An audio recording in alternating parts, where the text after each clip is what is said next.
우리가 주님의 마음을 받으면 우리의 영혼과 마음이 바뀌게 됩니다. 마음이 바뀌니까 옛날과 같은 나의 마음이 아니다 보니까 우리가 성숙된 말들을 하게 됩니다. 또 내 육신은 어제와 똑같은 나의 모습이지만 어제와 같은 모습으로 말하지 않고 예전처럼 화내지도 않고 예전처럼 불같은 말을 막 쏟아내지도 않습니다. 이것이 무엇이겠습니까? 주님의 마음을 닮아가는 우리의 모습이죠. 자, 우리의 오늘 말씀을 통해서 우리가 또 안식일에서 선을 이루는 것이 무엇일까? 안식일에 선을 이룬다고 하시는 주님의 말씀의 뜻은 또 무엇일까? 오늘 우리가 함께 나누는 귀한 시간이 되길 원합니다. 오늘은 마태복음 12장 9절에서부터 21절까지의 말씀을 함께 봉독하며 나가고자 합니다. 마태복음 12장 거기서 떠나 그들의 회당에 들어가시니 산쪽 손 마른 사람이 있는지라 사람들이 예수를 고발하려 하여 물어 이르되 안식일에 병 고치는 것이 옳으니까 예수께서 이르시되 너희 중에 어떤 사람이 양 한 마리가 있어 안식일에 구덩이에 빠졌으면 끌어내지 않겠느냐. 사람이 양보다 얼마나 더 귀하냐. 그러므로 안식일에 선을 행하는 것이 옳으니라 하시고 이에 그 사람에게 이르시되 손을 내밀라 하시니 그가 내밀매 다른 손과 같이 회복되어 성하더라. 바리새인들이 나아가서 어떻게 하면 예수를 죽일까 의논하거늘 예수께서 하시고 거기를 떠나 가시니 많은 사람이 따르는지라. 예수께서 그들의 병을 다 고치시고 자기를 나타내지 말라 경고하셨으니 이는 선지자 이사야를 통하여 말씀하신 바 보라 내가 택한 종 곧 내 마음에 기뻐하는 바 내가 사랑하는 자로다. 내가 내 영을 그에게 줄 터이니 그가 심판을 이방에게 알게 하리라.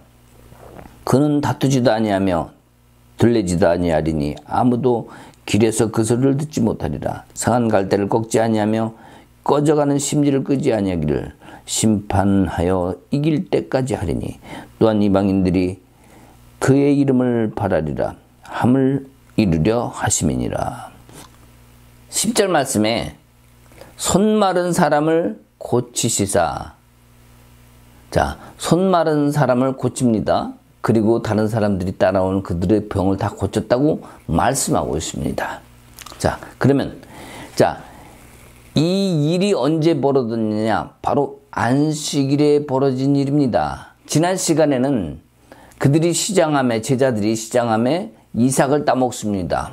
그걸 가지고 안식일에 안 해야 될 일을 했다고 예수님께 따집니다. 당신의 제자들은 어찌하여 그런 일을 행합니까? 즉 뭐예요? 율법을 지키지 않았다. 자, 안식일에 병 고친 자를 고친 것도 율법을 지키지 않은 겁니다. 그렇다면은 손마름의 사람을 예수님이 고치시는 것을 보았으면 만약에 그들의 마음이 강팍한 마음이라면 에이구 나는 안 고쳐주고 저놈만 고쳐줬네 이런 생각도 할 수 있겠지만 저 사람의 아픈 마음이 그 마음 심정을 한다면 아우 참 잘됐다. 또 나도 고침을 받고 나도 저렇게 됐으면 좋겠다라는 마음을 받을 수도 있겠죠. 자, 그러나 바리새인들의 모습은 그 고쳐준 그 사람의 자유함을 누리는 그 모습을 보기보다는 율법을 안 지켰다는 것에 초점을 더 주고 있다는 사실입니다. 자, 오늘은 예수님이 안식일날 치유를 한 걸 가지고 지금 시비를 걸고 있는 모습입니다. 우리 동네에는 유대인들을 쉽게 볼 수 있습니다. 안식일날, 그들이 안식일날은 토요일날 지키는데 그들은 차를 타고 가지 않습니다. 운전하고 가지를 않아요. 걸어서 갑니다. 그래서 가족들이 손잡고 까만 옷을 입고 이렇게 모자 같은 거, 동그란 빵떡 모자 같은 거 있죠? 그것을 쓰고 손잡고 회당을 찾아가는 모습을 쉽게 볼 수 있습니다. 자, 그들이 왜 걸어갈까요? 예. 안식일이기 때문에 운전하고 가는 것조차도 일입니다. 그래서 걸어가는 겁니다. 집안에는 불을 켜놓고 갑니다. 왜입니까? 그 전날부터 불을 켜놓습니다. 예. 안식일날 불 켜는 것도 일인 거예요. 그럼 문도 열고 들어가지 말아야죠. 그죠? 따지고 보면 그렇죠. 자, 그들이 먹을 거를 산다거나 금전적인 교환을 하지 않습니다. 왜요? 그것도 율법에 어긋나는 일이죠. 그들은 제재하는 것이 많습니다. 스스로 물율법으로 그것을 통제하는 게 너무 많아요. 자, 그러다 보니까 율법을 잘못 지켜서 정죄받는 경우도 많겠죠. 그렇지 않습니까? 바로 심판의 대상이 되는 거니까. 아무리 잘 지켰다 할지라도. 자, 오늘 여기서 예수님이 바리새인들이 하는 말을 보고 또 이 말씀을 하십니다. 양을 얘기하죠. 양. 자, 양을 얘기하는데, 자, 양 한 마리가 구렁이에 빠졌다. 길을 잃었다. 아니면 죽게 생겼다. 자, 양이 물에 빠졌다고 생각해 봅시다. 자, 양이 얼마나 하는지 모르겠는데, 양이 200만 원이라고 칩시다. 자, 200만 원짜리 양이, 자, 우리가 예수를 믿는데, 아니면 하나님을 믿는데, 자, 물에 빠졌어요. 자, 그러면 그날이 만약에 마침 또 안식일이에요. 자, 안식일 날에 양이 물에 빠졌다면, 내 200만 원. 그죠? 응? 자, 200만 원치가 죽으려고 막 물에 빠져서 내려갔다 올라갔다 깔딱깔딱 합니다. 자, 그러면 이걸 갖다가 안식일까지 기다리겠습니까? 아니면 가서 언론에 건져내겠습니까? 그냥 놔두면 어떻게 해요? 200만 원 손해보죠. 자, 분명히 만약에 유대인이라 할지라도 아니면 그 누구라 할지라도 누구 혹시 안 보나? 얼른 눈치를 살짝 보고 있다가 이따 가서 건져내자. 왜? 200만 원짜리니까. 가서 얼른 건져낼 수 있습니다. 자, 그것은 뭡니까? 나의 욕심이죠. 왜? 금전적인 문제가 걸려 있으니까요. 아무도 보지 않고 있지만 그 양을 통해서 나에게 손해가 끼칠 수 있기 때문에 얼른 눈치를 보고 그것을 구할 수 있다는 사실입니다. 자, 그렇다면은 율법으로 치면은 안식일에는 분명히 할 수 없습니다. 그리고 지나갈 때까지 기다려야 되겠죠. 안식일이 24시간을 기다려야 되는데 아니면 10시간이 될 수도 있고 지나가려면, 그죠? 자, 그렇다면 그 순간에 양은 이미 죽고 이 세상에 없을 것입니다. 자, 200만 원 손해보는 것이죠. 그렇다면 이것을 몰래 인간적인 아쉬움과 욕심으로 딱 건져냈다면 이런 행위는 바로 정죄받아야 당연한 일입니다. 근데 예수님은 지금 그렇게 말씀하고 계시질 않아요. 지금 예수님이 고쳐주신 것은 양도 아니에요. 양도 귀하지만 인간이란 말이죠. 양보다 더 인간이 양보다 귀하다고 지금 분명히 말씀하고 계십니다. 자, 그렇다면 예수님은 자신의 일도 아니고 또 양의 일도 아니고 사람의 문제, 아픈 자, 힘든 자의 고통받는 자의 문제였기 때문에 내 일은 아니지만 다른 사람의 일이지만 지금 고쳐주신 거고 또 그 다른 사람을 위한 일을 통해서 지금 바리새인에게 정죄받고 있는 그런 모습을 우리가 보았습니다. 자, 그 안식일을 지키지 않았다는 그 모습을 가지고 바리새인들이 하는 얘기가 뭡니까? 결론이 저놈을 죽여야겠다요. 예수를 죽여야겠다는 겁니다. 자, 그러면 자, 생각해 봅시다. 예수님을 죽여야 되겠다고 생각한 첫 번째 이유가 뭡니까? 그것은 바로 율법 때문이죠. 자, 어쨌든 간에 예수님이 고쳐준 일로 인해 바리새인들이 의논한 결론은 저놈을 죽여야겠다나 그런 것이라면, 자, 우리가 한번 생각해 볼 필요가 있어요.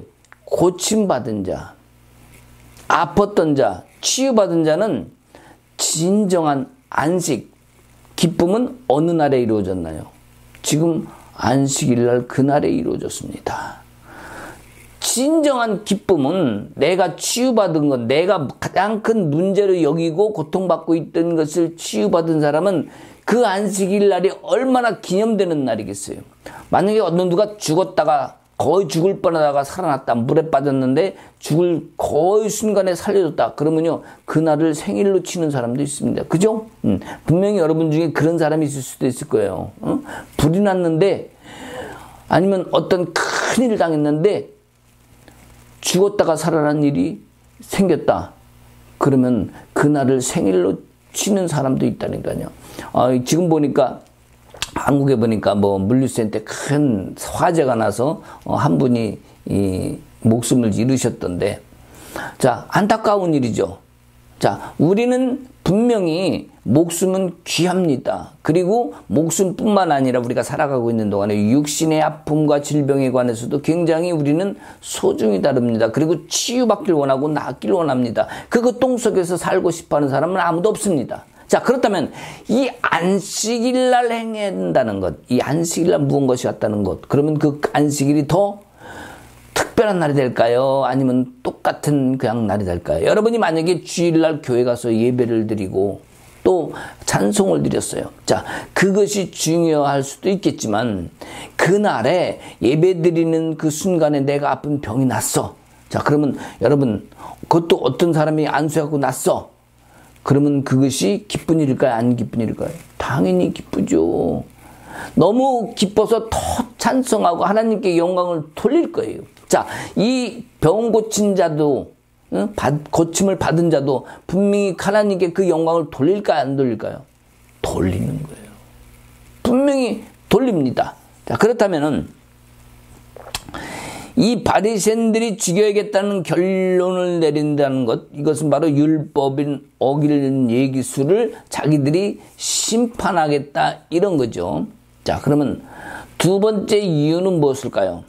자, 우리 예수님을 두 번 죽인다고 했던 이유는 또 다른 이유도 있겠지만은, 예수님을 갖다가 죽이려고 했던 장면이 요한복음에 보면은 7장에 나옵니다. 요한복음 7장 37절에 보면은 명절 끝날 곧 큰 날에 예수께서 외쳐 가라사대 누구든지 목마른 자는 와서 내게로 와서 마시라고 얘기합니다.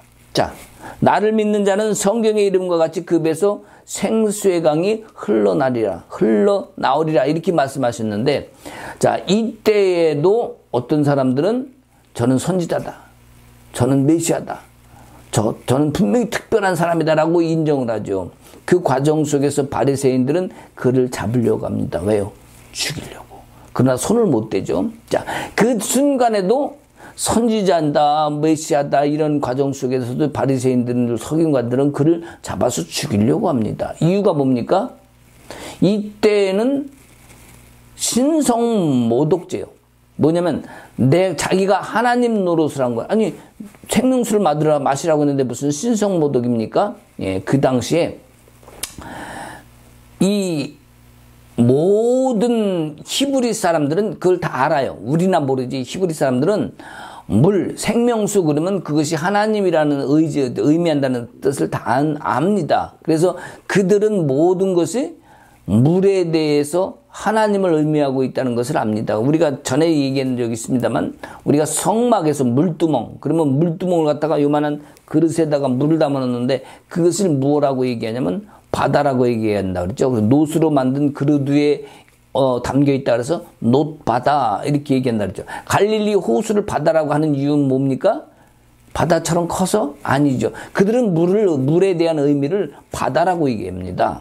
자, 어쨌든 간에, 자, 유명한 철학자, 역사학자 로마의 나비달이라는 역사학자는 유대인들은 물의 근원을 찾아가는 민족이다 이렇게 얘기할 정도로 그 유대인들의 민족들에게 생명수 이것에 대해서는 엄히 다루고 있습니다. 왜냐하면 그것이 하나님을 상징하고 말하고 있기 때문이죠. 근데 예수님이 요한복음 7장에서 내게로 와서 생명수를 마시라 그러니 저놈이 자기가 하나님이라고 그러는 거 아니야? 이렇게 해서 붙잡으려고 그런 거거든요. 즉 뭐예요? 하나님 노릇을 했다. 신성모독을 했다. 자, 연관지어서 얘기를 한다면 그러한 예수라는 사람이 지금 뭡니까? 안식일날 율법을, 만약에 그가 메시아라면, 선지자라면 안식일을 철저히 지켜야 되죠. 그런데 안식일을 안 지키고 지금 안식일날 율법을 어기는 일을 또 했단 말이죠. 그러니까 이런 것들이 안 맞는 거예요. 그래서 예수를 절대적으로 우리는 쳐 죽이겠다, 잡아 죽이겠다 이런 생각을 하게 된 것이죠. 자, 세 번째 이유. 자, 세 번째로 이 바리새인들이 예수님을 죽이려고 한 이유는 그들 안에 있는 교만입니다. 교만. 자, 자신의 위치, 지금까지 지켜온 자리가 위태해졌어요. 왜입니까? 종교 지도자들인데 그들의 손으로 그들에게, 그 백성들에게, 하나님의 백성이라는 사람들에게 자유함을 주지 못했습니다. 기쁨을 주지 못했습니다. 병을 치유하지 못했어요. 그런데 어느 날 예수라는 인간이 나타나서 막 치유를 하는 거예요. 사람들이 눈이 다 그리 쏠렸습니다. 그러니까 자기들이 지금까지 누려왔던 지위와 위치가 어떻게 된 겁니까? 지금 위태하게 생겼습니다. 그래서 그를 죽이려고 하는 겁니다. 결국 그들의 교만의 끝이 지금 예수를 잡아 죽여야겠다는 그 순간 결론에까지 가게 된 거예요. 우리가 얘기하죠. 교만의 끝은 뭐다? 죄다. 죄의 삭은 사망이다. 자, 이 교만이라는 것 자체가 남들은 다 아는데 자기만 몰라요. 나만 그 길을 갑니다. 그래서 교만한다는 것은 결국 잘못된 길을 갈 수밖에 없는 이유이기도 합니다. 이렇게 예수님을 죽이겠다고 했던 이러한 이스라엘 사람들, 또한 실제로 예수를 십자가에 못 박았던 그들의 이런 잘못된 것 때문에 그들이 이스라엘 디아스포라가 2000년 동안 고통을 또 받았는지도 모릅니다. 자기 나라도 없이 떠돌다가 1948년에 독립을 그들이 했죠. 그것도 하나님의 뜻이라고 저는 생각은 합니다. 그러나 만약 이 문제가 이스라엘 민족을 정죄하고 판단하고 그들을 죽일 놈, 쳐 죽일 놈, 나쁜 놈 이렇게 이야기일 것인가? 그럴 수만은 없다. 왜냐?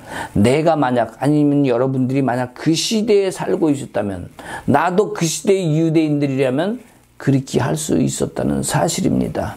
그래서 그럴 가능성도 있는데 그러한 우리가 정죄하는 마음으로 그들을 대하면 안 되겠다는 거죠. 왜냐입니까? 나도 그럴 수가 있었기 때문에. 자, 지금 우리 그 시대에는 그 이스라엘 또 많은 유대인들도 그리스도를 인정하거나 또 그리스도를 믿는 사람들도 많이 생겨나고 있습니다. 그런 사실을 봤을 때 우리가 그들을 좀 더 긍휼한 마음으로 기도하면서 그들도 돌아오기를 우리가 소원해야지, 그들을 죽일 놈, 예수를 죽일 놈, 전들은 심판받아야 될 놈, 나쁜 놈 이렇게 생각하면 안 된다는 거예요. 하나님께는 모든 사람이 다 귀합니다. 예수를 믿든 안 믿든 다 귀한 거죠. 여기 보면은 이사야서에서 말씀하신 것처럼 심판을 이방에게 알게 하리라는 말도 나중에 있습니다. 그 말씀은 좀 이따가 얘기하고. 자, 그렇다면 여기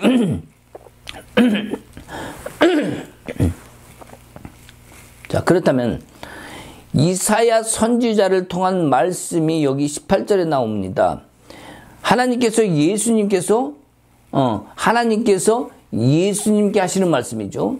그러면서 얼마나 예수님을 사랑하시는지 알 수 있는 내용이에요. 자, 여기 지금 보면은 심판을 이방에게 알게 하리라. 자, 심판을 이방에 알게 한다. 자, 분명히 지금 잘못하고 있는 것은 이스라엘 백성입니다. 근데 예수님께서 이사야의 말씀을 언급하시면서 심판을 이방에게 알게 하리라. 다시 말하면 이방이라는 것은 예수를 안 믿는 것이 이방입니다. 이스라엘 아닌 이방이 이방일 수도 있겠지만 여기서의 의미는 예수를 안 믿는 것, 즉 하나님의 아들이신 독생자 예수를 안 믿는 걸 얘기해요. 그래서 여기 말씀하신 것처럼 심판을 이방에 알게 하리라. 자, 바리새인들이 지금 그들의 판단으로, 그들의 율법으로 지금 예수님을 심판하려고 하고 있는 겁니다. 자, 그러면 예수님은 이 안식일의 기쁨을 맛보게 해주려고 하였는데 그들은 지금 그 안식일의 기쁨과 회복을 갖다가 거부하고 있는 것과 같아요. 그러면 그들이 바로 뭡니까? 이방인이죠. 그들의 잘못을 결국엔 나중엔 알게 되겠죠. 자, 그렇다면은 이 예수님은 바로 심판의 주인이십니다. 그죠? 이 심판의 주인이신 예수님을 갖다가 바리새인들이 그 심판의 주인을 심판하겠다. 지금 이렇게 나온 거예요.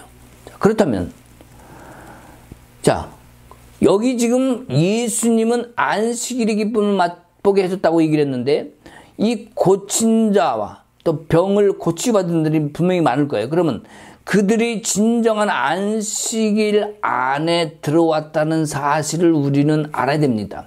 자, 왜? 그 안식일 날의 진정한 기쁨은 바로 뭐라 그랬어요? 회복하는 거예요. 자유함을 얻는 거예요. 기쁨을 얻는 거예요. 그것이 진정한 우리가 얻는 안식일의 기쁨입니다. 예수님은 이 안식일의 기쁨을 지금 그 성도들에게, 이 불쌍한 영혼들에게 나눠주고 있는 이 사실입니다. 그러면 우리가 이렇게 얘기할 수 있어요. 자, 안식일이다. 하나님이 우리의 예배를 받으시고, 하나님이 임재하시고, 하나님이 드러나시고, 자, 이걸 갖다가 다른 말로 얘기를 해서 치유되고 회복된 거를 우리는 창조가 이루어졌다. 이렇게 얘기할 수 있어요. 왜? 하나님은 이 땅을 창조하시고 6일 동안 창조하시고 7일째 되는 날 쉬셨습니다. 우리도 그와 같은 날로 안식일을 정해놓고 지키는 거예요. 자, 그러면 이 하나님이 안식일을 지키는 것은, 자, 나도 이제 힘드니까 쉬어야 돼. 자, 이 꼭 하나님이 힘들어서 쉬기 위해서 안식일을 만들어놨다고 생각하진 않아요. 왜? 그분은 하나님이시니까. 자, 결국 이것을 갖다가 우리에게 알려주고, 우리에게 쉼을 주고, 자유를 주고, 그 가운데 기쁨과 평강이 안식일 날 이루어지게 하는 것. 즉 뭡니까? 희년이 나타나는 것과 같은 회복의 날을 주신 거라고 저는 생각을 합니다. 자, 그렇다면 지금 예수님도 그 회복의 날을 지금 우리 사람들에게 주었다면 우리는 기뻐 찬양해야 돼요. 그 안식일날 진정한 하나님께 영광을 돌려야 됩니다. 근데 심판의 주가 되시는 그분을 안식일날 율법을 지켰다고 죽이려고 하는 그 모습이란 말입니다. 자, 그러면 우리가 여기서 19절의 모습을 한번 볼 수 있어요. 자, 19절. 자, 어땠습니까? 자, 18절의 심판의 권한. 아까 주님께 있다고 그랬죠? 자, 19절에는 들리지 않을 만큼, 여기 뭐라고 되어 있냐면 19절에 다투지도 아니하고 들리지도 아니해야 돼요. 지금 뭐예요? 여기는 자랑하지 않을 만큼 이 소리예요. 자랑하지도 않고. 또 거기다가 다투지도 않는답니다. 이것이 주의 영, 하나님의 영의 실제입니다. 실체라고 얘기할 수도 있겠죠. 자, 고침을 행하셨어요. 다른 사람한테 은혜를 베풀었어요. 그랬는데도 불구하고 아무에게 말하지 말랍니다. 자, 그런 모습이야말로 진정한 낮은 자의 모습이라고 우리가 얘기를 하죠. 작은 자의 모습, 낮은 자의 모습. 그렇다면은 우리 예수님이 지금 소리를 안 내시는 거예요. 조용히 해라, 말하지 마라. 왜? 그들에게 주시는 안식은 평강인데, 그 평강을 주신 그 주체신 그분이 자기를 드러나기보다 자기는 하나님 뒤로 물러서는 거예요. 그 일을 행하신 분은 하나님이다, 이 얘기죠.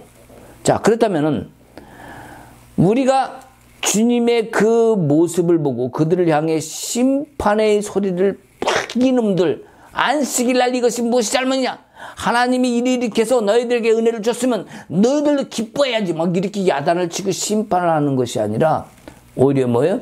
낮은 자의 모습으로 뒤를 물러섰다는 거예요. 그러면 주님께서 아무 말씀 안 하시고 살짝 뒤로 물러신 조용하시는 그 주님에게 다가가서 우리가 주님의 뜻이 무엇일까? 주님이 내게는 무엇을 말씀하실까? 이렇게 가까이 가서 귀 기울여보면 주님은 무슨 말씀을 하시는 것 같을까라는 것을 우리가 느낄 수 있을 것 같아요. 자, 주님의 이 모습을, 오늘 이 모습을 보면 가만히 주님이 뭐라고 말씀하시나 귀 기울여 한번 봐보시기 바랍니다. 여러분이 묵상하시면서 한번 보세요. 그렇다면 저들에게 정죄와 판단과 주님이 강력한 심판의 말씀을 하시지 않으시고 오히려 조용히 뒤로 물러나시는 주님의 모습 속에서 우리에게, 내게는 뭐라고 말씀하실까? 분명히 이렇게 말씀하실 거예요. 내가 너를 사랑한단다. 내 사랑하는 자야. 이 모습의 말씀이 우리 귓가에 들리지 않을까 생각합니다. 낮아지는 그 낮아지심의 모습이 한없이 측량할 수 없는 깊이와 높이와 넓이가 주님 안에 있다고 봅니다. 우리는 그동안에 뭐 안 하면 징계하십니다. 너는 나의 도구가 돼야 된다. 아니면 너는 사명을 감당해야만 된다. 이러한 것으로 우리는 너무 붙잡고 그것을 가지고 왔어요. 그래서 때로는 너는 일꾼이 되어야만 한다. 이러한 것들 때문에 우리에게 이 교회 나가면 예수를 믿으면 무엇을 해야 된다는 그 사명감으로 뒤집어 씌웠습니다. 그것이 나쁘지 않습니다. 그것도 귀한 겁니다. 헌신이기 때문에. 그렇죠? 주님을 위한 헌신이지 않습니까? 근데 분명 이런 것들은 차후의 문제예요. 예수의 긍휼하심, 그 사랑하심보다 그것이 먼저 나올 수가 없는데 예수의 긍휼보다 사랑보다 이런 것들이 앞으로 나와버리니까 이것이 문제가 된 거예요. 그것이 더 예수보다 더 큰 게 되고 그 헌신이 더 중요한 게 되고 사명 감당하는 게 중요한 게 되고 그러니까 결국 뭡니까? 하나님을 나의 도구로 삼아버리는 거예요. 내가 주님의 도구가 되도록 내가 쓰임받도록 내 스스로 주님 앞에 낮은 자로 가야 되는데 하나님을 나의 목적이나 문제를 푸는 도구로 삼아버린 이유가 여기 있는 겁니다. 우리는 살다 보면은요, 대화를 많이 합니다. 부부간의 대화도 있고, 형제간의 대화도 있고, 형제자매들 간의 대화도 있어요. 자, 이 말을 하면 분명히 저 사람은 기분 나빠할 거야 라는 생각을 하면서도 나를 변명하거나 나를 변론하기 위해서 그것을 이야기를 합니다. 그리고 멈춰야지 하면서도 이 멈추지 않고 말이 계속 나옵니다. 자, 그러다 보니까 끝없이 쏟아져 나오는 말 속에 해서는 안 될 말까지 막 해요. 그러면 어떻게 됩니까? 속에서는 계속 마음은 이렇게 하면 안 되는데 하면서도 결국에는 안 좋은 말로 그냥 끝까지 가버립니다. 자, 그런 결과가 뭡니까? 상처죠. 대립이죠. 분열이죠. 그리고 거기서 극한 상황까지 벌어질 수도 있습니다.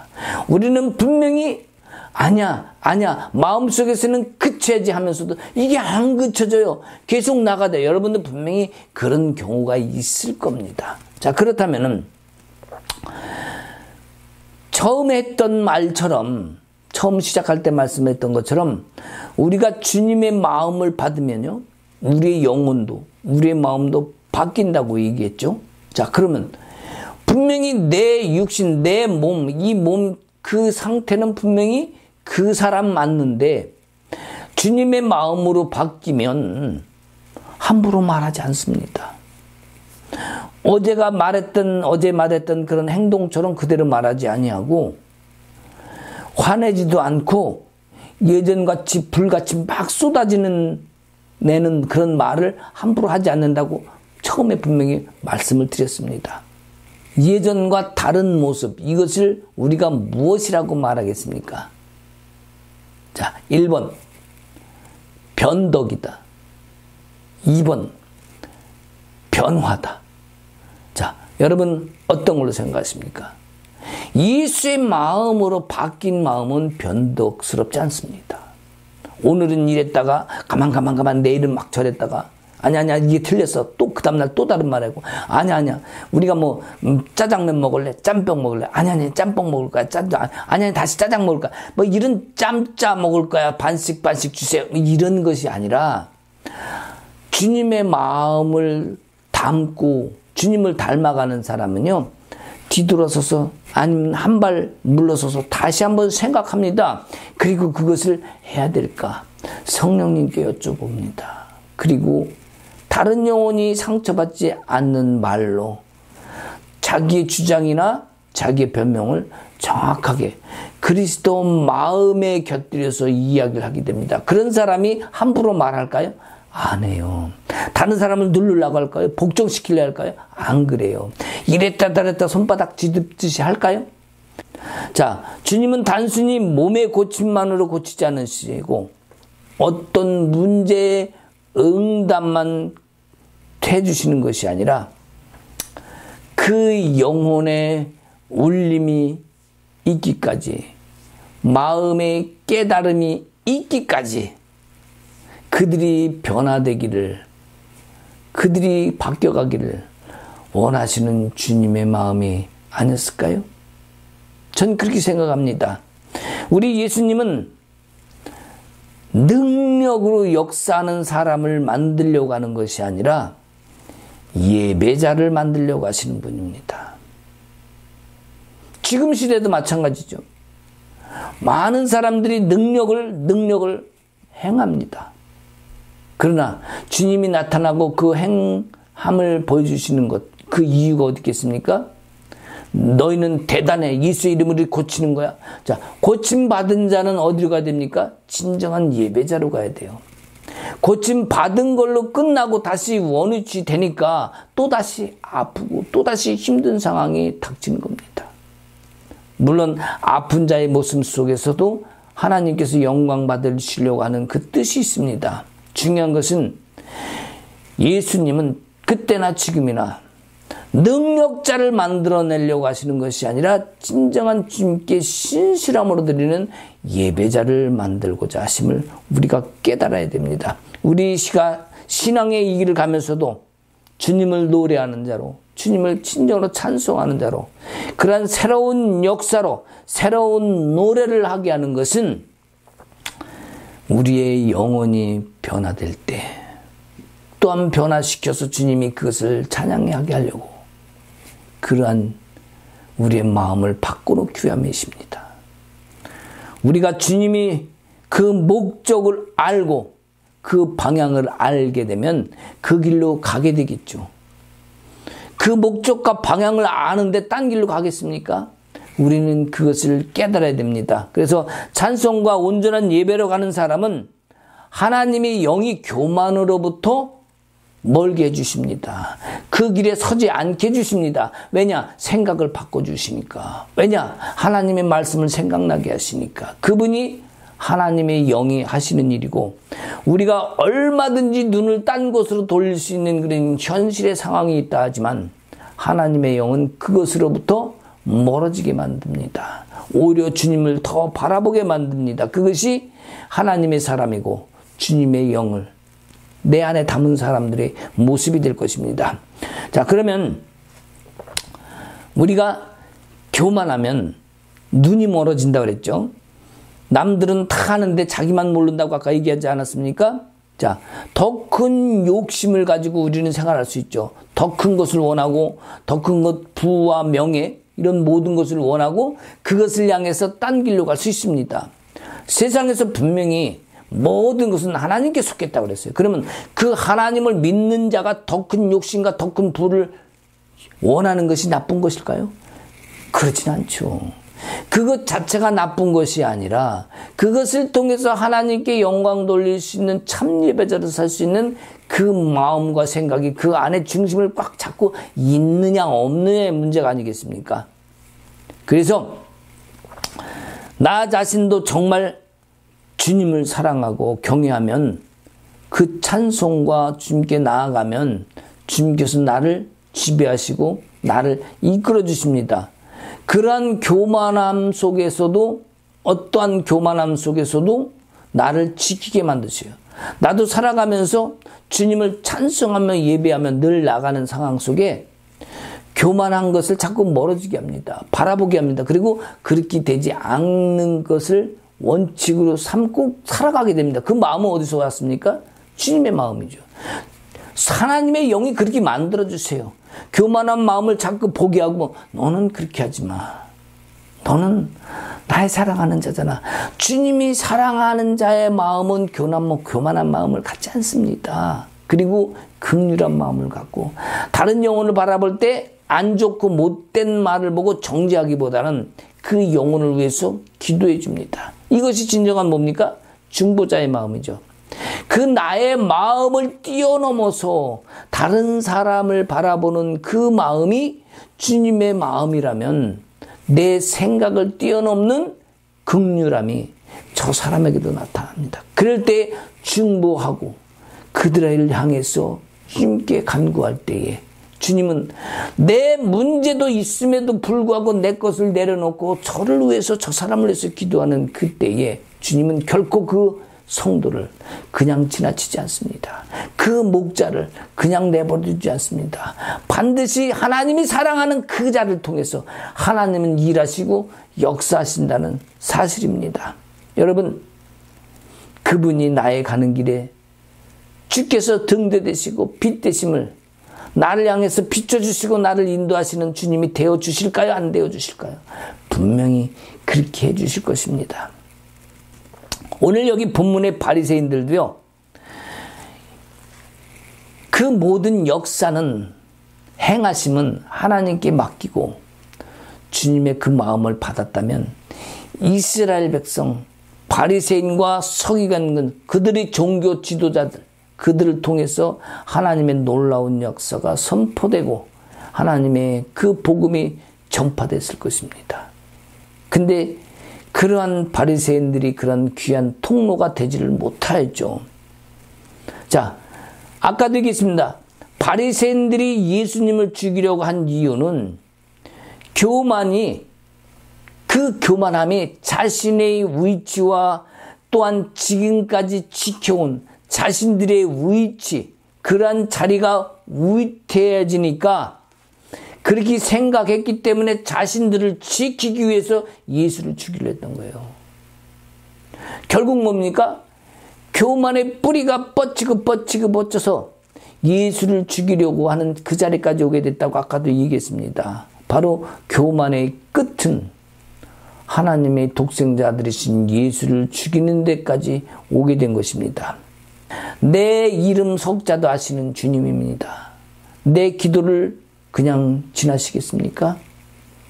우리의 헌신을 원하시는 것은 진정한 주님의 때를 원하시기 때문이에요. 내 헌신을 통해 주님의 때, 나를 고쳐주지 않는다 할지라도 지금 주님의 때가 아직 멀었다고 생각하면 됩니다. 왜? 주님은 반드시 그 약속을 지켜주실 분이니까. 주님은 그 말씀으로 주신 언약을 반드시 지키시는 분이니까. 지금 만약에 치유가 안 됐다면 주님이 때가 다를 수도 있기 때문이죠. 그 과정 속에서 우리가 헌신하고 노력하는 것은 결국 주님의 때를 주님이 원하시고 그 때에 이루시기 위함임을 우리가 알아야 될 것입니다. 여기 20절에 보면 주님은 상한 갈대를 꺾지 않는다고 말씀하셨습니다. 꺼져가는 심지를 끄지도 않는다고 말씀하십니다. 결국 이것이 뭡니까? 주님과 나와의 관계가 살아있다면 주님은 반드시 이전의 나의 모습, 아픔과 상처와 어떤 그 수많은 문제 가운데 그 이전의 모습은 다 가고 새로운 나의 모습, 새로운 창조, 나를 새롭게 하시는 심령뿐만이 아니라 내 육신까지도 새롭게 하시는 그 주님의 새로운 창조 속에서 내가 새로운 모습으로 살아갈 수 있다. 왜요? 주님이 나를 사랑하시니까. 나도 주님을 더 사랑할 수 있는 기회를 주님은 주십니다. 바로 새로운 순이 돋고 새로운 잎이 나는 그 꽃이 피고 또 새로운 열매가 맺는 아름다운 열매, 그것을 위한 창조의 새로운 기절이 우리 가운데 임할 것입니다. 이전의 힘든 모습이 아니라 이제는 주님 안에서 새로움을 얻는 그런 회복되는 시간이 될 줄 믿습니다.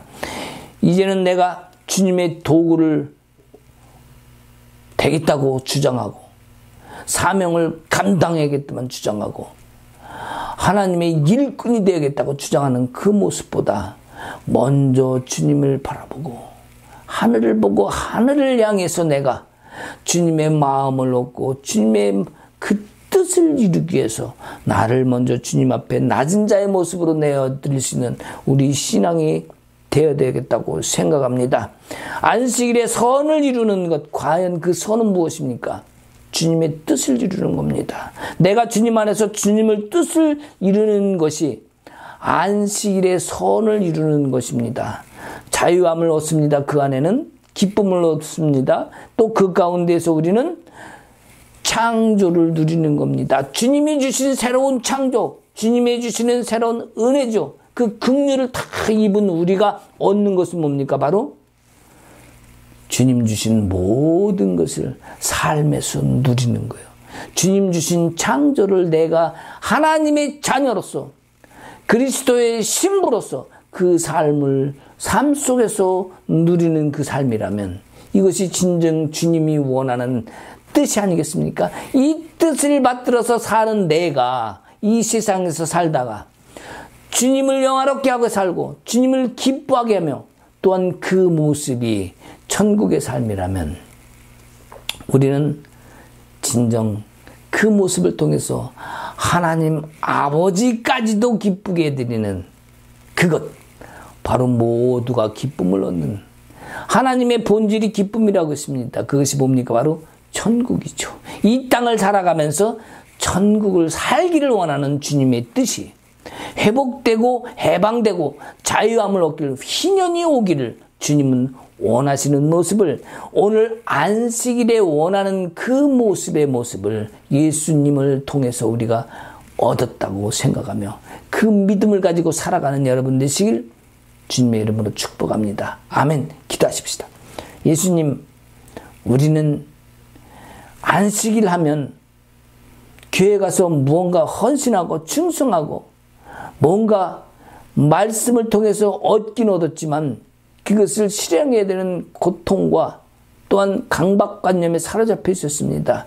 이제는 우리가 어느 장소에서 얻고 또 꼭 어느 날에만 얻고 어느 시간대만 얻는 그러한 주님을 만나는 그런 시간이 아니라 어느 장소 어느 시간 어디 있든 간에 주님이 그것을 통해서 나를 이루시려고 하고 또 나를 통해서 하나님의 뜻을 이루려고 하는 그 마음과 그 행하심이 늘 매일매일 삶이 주님 주시는 안식일이 되게 없어서 주님과 동행하는 매일매일 삶이 바로 주님께서 주시는 기쁨의 날, 평강의 날, 그리고 감사의 날, 주께 영광 돌리는 참 예배의 시간들이 되게 없어서 주님 감사합니다. 오늘 이 시간도 힘들고 어려운 가운데 있는 영혼들에게 주님 치유해 주시고 그들 마음을 기쁨으로 주님을 더 섬길 수 있는, 신뢰할 수 있는 믿음을 허락하옵소서. 이제는 우리 주 예수 그리스도의 은혜와 하나님 아버지의 크신 사랑과 성령님의 감화감동 교통하심과 역사하심이 오늘 이렇게 새롭게 주님을 모든 것을 신뢰하고 새로운 기쁨과 안식일을 통해서 진정한 우리가 누려야 할 것이 무엇인가를 알고 깨닫고 나가는 모든 성도들 위해 이제로부터 영원토록 함께 있을지어다. 아멘.